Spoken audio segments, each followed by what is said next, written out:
بسم اللہ الرحمن الرحیم۔ السلام علیکم دوستو، امید کرتا ہوں کہ تمام دوست ٹھیک ٹھاک اور صحت مند ہوں گے۔ دوستو، میں ہوں کیڈٹ زین العابدین اور آپ دیکھ رہے ہیں میرا YouTube channel police exams preparation. دوستو، ایٹا نے خیبر پختونخوا پولیس میں کانسٹیبل BPS 7 کی 3941 اسامیوں پر بھرتی کا اعلان کیا ہے، جس کو ایٹا کے ویب سائٹ پر آن لائن اپلائی کیا جا سکتا ہے۔ آن لائن اپلائی کی تاریخ 1 جولائی سے لے کر 20 جولائی تک ہے۔ آج کے اس ویڈیو میں ہم اس پر تفصیلی بحث کریں گے کہ اس کو کون کون سے کینڈیڈیٹس اپلائی کر سکتے ہیں اور اس کو اپلائی کرنے کا طریقہ کار کیا ہے، اس میں کون کون سے مراحل ہے، ٹیسٹ کی تیاری کس طرح کرنی چاہیے اور اس کے سلیبس پر تفصیلی بحث کریں گے۔ ویڈیو شروع ہونے سے پہلے آپ کو ایک ریکویسٹ ہے، اگر آپ میرے چینل پر نئے ہیں تو اس طرح مزید معلوماتی ویڈیوز کے لیے میرا چینل سبسکرائب کریں۔ خیبر پختونخوا پولیس میں بھرتی ہونے کے لیے جو شرائط دی گئی ہیں وہ یہ ہیں۔ مرد حضرات کے لیے تعلیمی شرط میٹرک ہے، لیکن جو ضمشدہ اضلاع ہے یا اقلیتی امیدوار ہے وہ میڈل پر بھی اپلائی کر سکتے ہیں۔ مرد حضرات کے لیے عمر کی حد 18 تا 25 سال ہے، لیکن ضمشدہ اضلاع اور اقلیتی امیدوار کی اگر عمر 18 سے 30 سال ہو تو وہ اس کے لیے اپلائی کر سکتے ہیں، جبکہ قد 5 فٹ 7 انچ ہو۔ یہ یاد رکھنا ہے کہ 5 فٹ 7 انچ یہ مرد حضرات کے لیے ہے، جبکہ اس کی چھاتی 33 ساڑھے 34 انچ ہونی چاہیے۔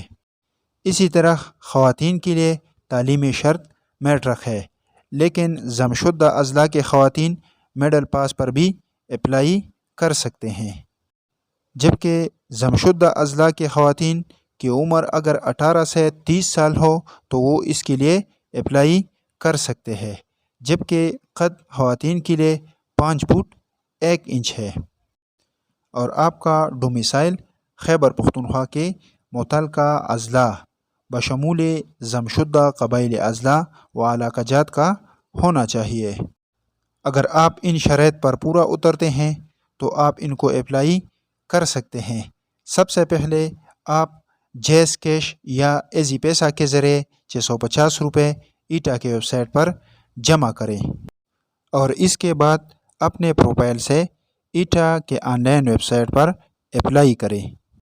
اس کے بعد آپ کو مزید مراحل کے لیے بذریعہ SMS انفارم کیا جائے گا، لیکن یاد رکھنا چاہیے کہ آپ اپنے پروفائل میں وہی موبائل نمبر انٹر کریں جو آپ نے یوپون سے ٹرینر یا ٹرینر سے جیز وغیرہ کو کنورٹ نہیں کیا ہو، یعنی چینج نہیں کیا ہو۔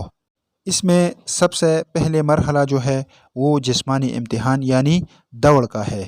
دوڑ مرد کے لیے 7 منٹ میں 1 میل طے کرنا ہوتا ہے، جبکہ ضمشدہ اضلاع یا اقلیتی امیدوار جو ہے اس کے لیے 9 منٹ میں 1 کلومیٹر کا فاصلہ طے کرنا ہوتا ہے، جبکہ خواتین 7 منٹ میں 1 کلومیٹر کا فاصلہ طے کرے گا۔ اگر ضمشدہ اضلاع سے خواتین تعلق رکھتے ہیں تو وہ 9 منٹ میں 1 کلومیٹر کا فاصلہ طے کرے گا۔ جو کینڈیڈیٹس مرد و خواتین جسمانی امتحان میں پاس ہو جاتے ہیں تو اس کو تحریری امتحان کے لیے انفارم کیا جاتا ہے۔ تحریری امتحان میٹرک لیول پر لیا جاتا ہے، جس میں انگلش، اردو، مطالعہ پاکستان، جنرل نالج اور اسلامیات کے کویسچن ہوتے ہیں، جبکہ اقلیتی امیدوار کو اسلامیات کے سوالات کے بجائے اخلاقیات کے سوالات آتے ہیں، اور اس میں 4 اضافی نمبر تعلیمی بیس پر دی جاتے ہیں، یعنی اگر کسی نے FA/FSC کیا ہے تو اس کو 2 نمبر اضافی دیا جاتا ہے۔ اس طرح جس کے ساتھ بیچلر کی ڈگری ہو تو اس کو 1 نمبر، جبکہ ماسٹر ڈگری ہولڈر کو 1 نمبر اضافی دیا جاتا ہے۔ اس کا مطلب یہ ہے اگر کسی میٹرک پاس کینڈیڈیٹ نے امتحان میں 60 نمبر لیے ہیں اور اس کے مقابلے میں کسی ماسٹر ڈگری ہولڈر نے 57 نمبر لیے ہیں تو ماسٹر ڈگری کی وجہ سے اس کو 4 اضافی نمبر دیا جائے گا، جو کہ میرٹھ میں میٹرک پاس کینڈیڈیٹ سے آگے جائے گا۔ اس امتحان کے لیے جو مراکز قائم کی گئی ہیں وہ پشاور، مردان، دیر، سوات، چترال، کوہاٹ، بنو، ڈیرہ اسماعیل خان، ایبٹ آباد اور مانسہرہ میں ہے۔ ہر ضلع کے لیے جو ویکنسیاں ہے اس میں 75% جنرل ہوگا، 10% خواتین کا، 10% پولیس کے بچوں کے لیے، جبکہ 5% اقلیتی امیدوار کے لیے ہیں۔ اس میں مزید یہ لکھا ہے کہ ضم شدہ اضلاع کے خواتین اور اقلیتی امیدوار جو ہے اس کے لیے امتحان میں زیادہ مارکس وغیرہ لینا ضروری نہیں، وہ اگر خواندہ ہو تو وہ بھرتی کے لیے اہل ہوں گے، جبکہ عمر 31 دسمبر 2022 کو 25 سال سے زیادہ نہ ہو۔ اگر کسی کی عمر 18 سال سے کم ہو اور اس کی عمر 20 جولائی 2023 کو 18 سال تک پہنچتا ہو تو وہ اس کے لیے اپلائی کر سکتا ہے۔ دوستو، اس کے سلیبس اور امتحان کی تیاری کے بارے میں انشاءاللہ مزید ویڈیوز بناؤں گا۔ اگر کسی کا کوئی کویسچن ہو تو وہ مجھ سے بذریعہ واٹس ایپ رابطہ کرے۔ اگر آپ کو یہ ویڈیو پسند آئی ہو تو لائک اور کمنٹس ضرور کریں اور مزید ویڈیوز کے لیے میرا چینل سبسکرائب کریں۔ شکریہ۔ خدا حافظ۔